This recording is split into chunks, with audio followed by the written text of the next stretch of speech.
Three, two, one. Yo. Shooting has become one of the most important skills in basketball. In fact, big men even have to know how to shoot the ball or else they will be considered a liability to their team. Except Giannis. And since this skill is so important, and since I myself happen to be what I consider to be a good shooter, I've decided to make a video today discussing what I deem to be the most important system to understand in order to up your shooting attribute. I'm talking about becoming more consistent, being able to release the ball quicker, and even being able to pull deeper shots. The only payment that I require for these tips is that if you hear something that might be useful to you in this video, leave a like on the video. I also would like to know, are you a one motion or a two motion shooter? I myself happen to be a one motion shooter, but I would like to know what you are. Let me know in the comments below, my boys and girls. And without any further ado, here is the secret system to become a better shooter.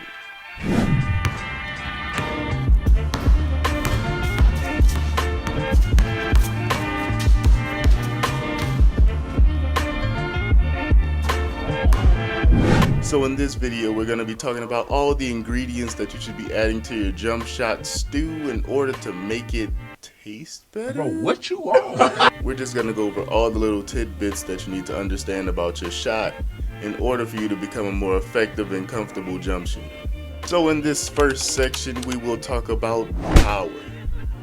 There are a couple things that work together in your jump shot that formulate the power that you have in each shot.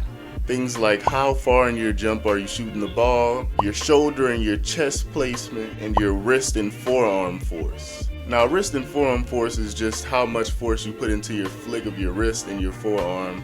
So that's not something that I can really teach you here. You got to just learn the feel of that on your own by shooting the ball. However, we will go over the other two in this category. I'll start with the jump height at the release. Now, your jump height at release actually fits into two categories. It fits into power and the speed of your release. However, we're just going to save the speed of your release part for when we get to that section. The base power of your jump shot will be determined largely in part by how far you are into your jump when you shoot the ball. You can get the optimal shooting power by releasing the ball at the pinnacle of your jump or just before it. If you release the ball way before you reach the pinnacle of your jump, then you will have way too much power on the shot. Whereas if you release the ball on the way down from the jump, you won't have nearly enough power to even make it to the rim. This is why you kind of see guys like flail their legs and really try to force the ball forwards when they're on the way down from their jump. Now, while the base power of your jump shot is determined by your jump, the power modifier can be determined by your shoulder and chest placement on the jump shot. Shoulder and chest placement can give your shot a power booster or reducer, and it should be changed according to what range you're shooting at. If you lean your shoulders and chest back when you shoot the ball, then that takes some of the heat off of it. However, if you lean your chest and shoulders forward when you shoot the ball, then you'll have way more power on it. Now, this is where wrist and forearm force come into play because they are like the modifier to the modifier. Think about it this way. We have an equation here, right? Your shot power that comes from the upper half of your body, you want it to equal to 100 each time. That means that you're at the perfect power. We're going to say that 100 equals perfect power.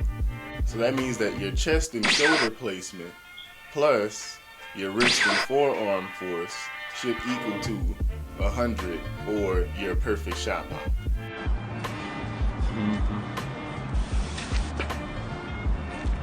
For example, let's say that I'm shooting the ball and my chest and shoulders are leaned back, and that equals my power of the chest and shoulder to about 30%. So if I need to get to that perfect 100 in order to have the best power to shoot that ball, then my wrist and forearm force should be at 70. The simple way to think about it is that one needs to compensate for what the other lacks. If I'm leaning too far back, then I need to put more force into that forearm and wrist flick. If I'm leaning too far forward, then I need to scale back on the wrist and the arm movements. This creates uncomfortable shots but makeable shots when executed perfectly. Now we will transfer over to the speed of your release section. First, we're going to revisit the height of the jump at release. Not only does this determine the base power of your jump shot, but it also can determine how quickly you can release the ball.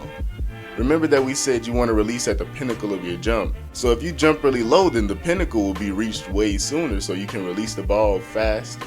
Just look at this clip of my jump shot. I jump really low when I shoot the ball, and you see how quickly I can release it.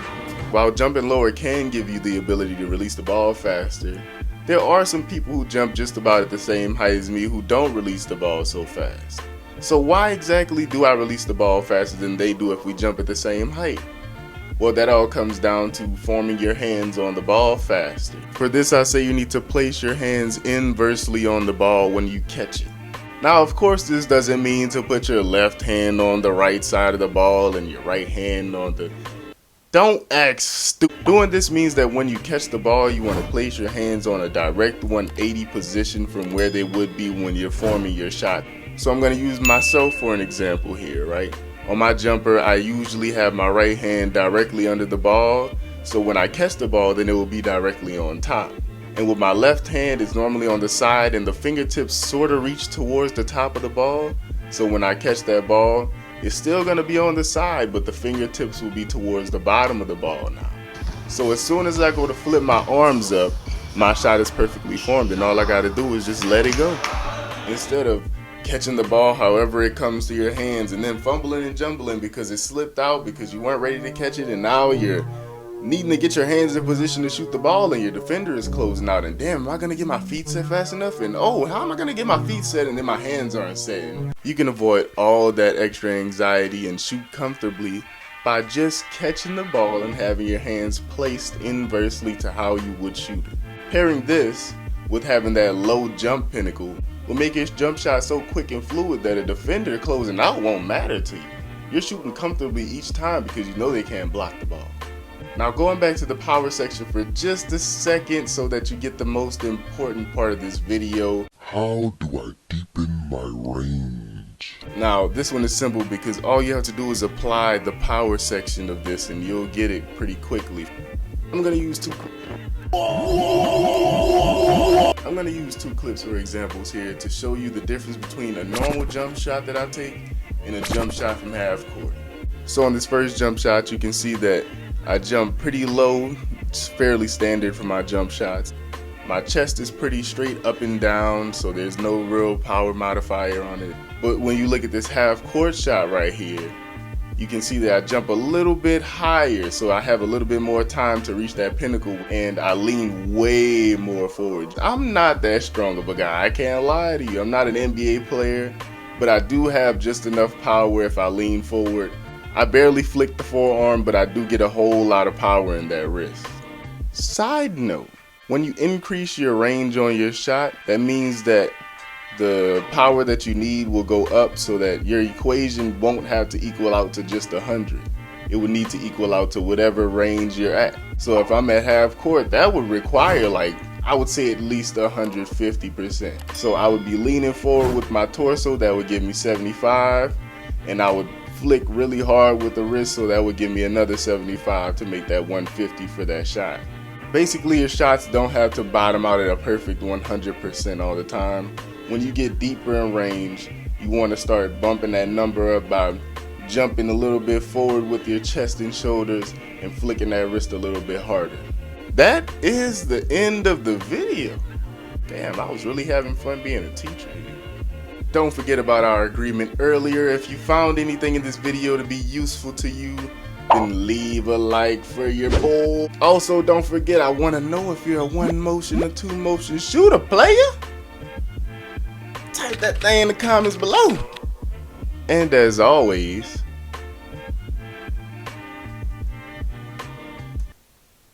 get back in the gym, bro. I'm giving you all these tips to be the best shooter in your squad and to put the buckets on your teammates' head, and you still sitting here watching the...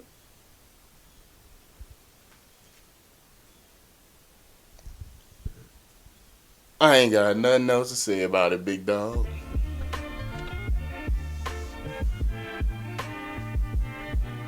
I'm giving these boys and girls all the mother flipping, tripping chicken tips. to be the best shooters in their squads and to shoot from curry range and man, just cut the lights.